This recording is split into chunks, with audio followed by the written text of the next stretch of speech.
So it's now official. SAG-AFTRA, the Actors Guild, has now officially announced that they are going on strike. Now, this isn't a surprise over the last 48 hours. I think it's become pretty clear.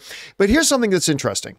During the press conference that the leadership of SAG just held just a few moments ago, one of the very first things they pointed out as being one of the main reasons they're going on strike and one of the key differences between them and the AMPTP, the studios, and the big issue they haven't been able to resolve is the fact that they can't come to an agreement of a fair deal when it comes to residuals.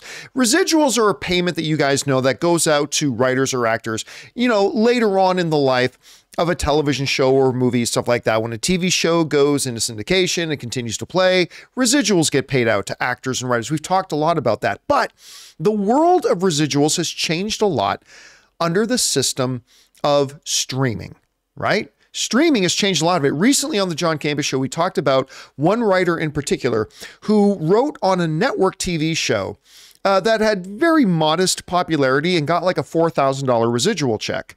But for an infinitely more popular streaming show that they wrote on, they got like a $4 residual check. And residuals is one of the big key sticking points between the Writers Guild and the Screen Actors Guild and the studios, also known as the AMPTP. And that's been a big problem. Now, here's why residuals are such a big issue when it comes to, this whole issue about, why the actors, the writers is such a big deal for them and why it's such a problem for the studios at the same time. So let's look at a traditional model, right? Now, when a TV show gets picked up on VOD, like you go to, the Apple Play Store or whatever, and you buy a few episodes of a TV show, or you go to the Google Play Store, buy a couple of episodes of a TV show, whatever. That's VOD. Now, when you do that, money is generated, right? Somebody online bought the episode or rented the episode, and in that transaction, finances are generated from the consumer to the VOD provider.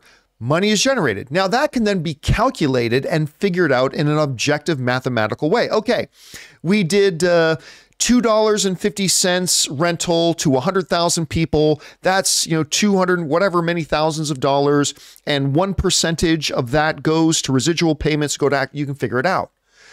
On Blu-ray and DVD sales, right? That generates money. That generates revenue.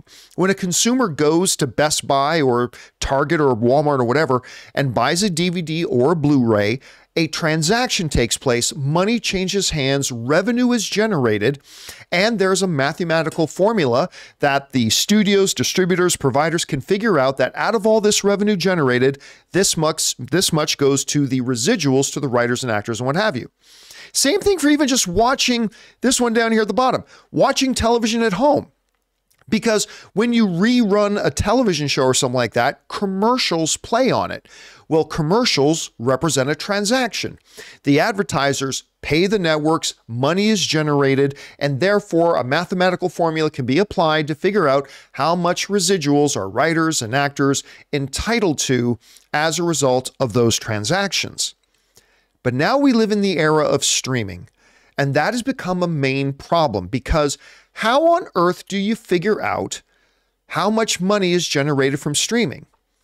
Because when you go to Disney Plus and watch episodes of an old TV show, we want to thank a sponsor of this video, Mint Mobile. From the gas pump to the grocery store, your utility bills and favorite streaming services, inflation is everywhere. Seriously, make it stop. Thankfully, there's one company out there that's giving you a much-needed break. It's Mint Mobile. As the first company to sell premium wireless service online only, Mint Mobile lets you order from home and save a ton with phone plans starting at just $15 a month. You guys know that ever since I switched to Mint Mobile, I've been saving almost 70% a month over my old phone plan. For people looking for extra savings this year, Mint Mobile offers premium wireless for just $15 a month. By going online only and eliminating the traditional cost of retail, Mint Mobile passes the significant savings on to you. All of their plans come with unlimited talk and text plus high-speed data delivered on the nation's largest 5G network. Use your own phone with any Mint Mobile plan and keep your same phone number along with all your existing contacts. Switch to Mint Mobile and get premium wireless service starting at just $15 a month. month. To get your new wireless plan for just $15 a month and get the plan shipped to your door for free, go to mintmobile.com/Campea. That's mintmobile.com/Campea. Cut your wireless bill to $15 a month at mintmobile.com/Campea.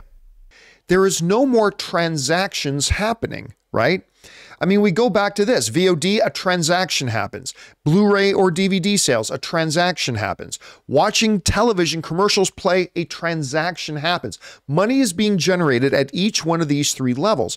But once we get over to streamers, there is no transaction. Now, granted, some streamers like Disney Plus and Netflix have implemented and started using ad-supported tiers, but a minority of their users use that, but there is some money being generated there, right, from ad support. But for the most part, these streamers just have subscribers, it's ad-free for most of them, and that's how. So how do you figure out when there's no transaction, how do you figure out what somebody going back and watching an old episode of a television show is worth? In the old model, commercials would still play over that television show, and thus there's money generated. Under streaming, there's not.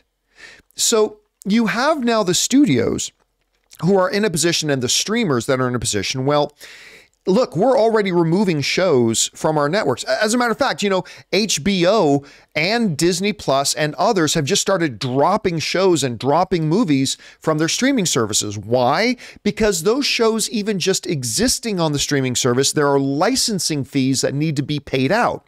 So even if nobody is watching those movies or TV shows, the streamers are still having to pay out money in licensing fees just for them living there. Hence, a lot of these streamers are now removing a bunch of those shows that are costing them money without generating any money for them. Well, now the streamers are in a position where they're looking at, well, now we're going to get bit in the ass twice, right? We're going to get bit for the shows just existing there because of licensing fees. And now there's this question of residuals. If we have to pay a bunch of residuals, we're going to have to pay for people who watch it, and yet we're not generating any money by doing it. And here's the thing. The residuals are a key essential part of the compensation and of the living that writers and actors earn. In this new world of streaming, streamers haven't really figured out what is a rerun worth. We've already established that with shows that just sit there and nobody watches, that's just costing the studios money, and therefore they remove a bunch of them. But what is it worth to a streamer for somebody to go back and rewatch an old episode of Night Court? I don't know, I'm just pulling that name out of the air, right? What's that worth? No money is changing hands. We're not actually making any money by John Campea going back and watching that episode of Night Court. Like, if I don't know if Night Court's on Netflix or not, but let's just pretend it is, right? If I go onto Netflix and go and watch a rerun of Night Court, Netflix didn't actually make any money off me for that because I already have my membership. But are they going to have to then pay out residuals? And this world of streaming is still so new that nobody's really figured it out. So you got writers and actors getting completely screwed because this big chunk of their livelihood has now been taken away because of residuals. And yet you have the studios that they haven't really figured out what is this worth? How does this equal out? And it's become a major, major sticking point for the writers, the studios, the actors, and everybody, and it's thrown a wrench into a lot of stuff. Now, look, there are definitely many other issues. It's not just residuals. You've got pure straight up compensation issues, the use of, AI for both actors and writers, how the actors' likenesses being used in the future, all that sort of thing, payments being made into health funds and pension funds, and lots of different issues.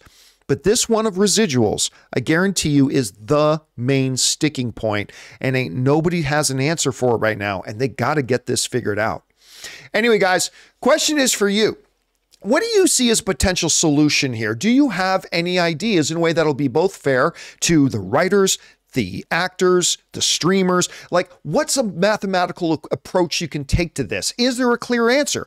Is this something that maybe everybody is just going to have to punt on for another 3 years until everybody figures out what is a residual worth in an era of streaming?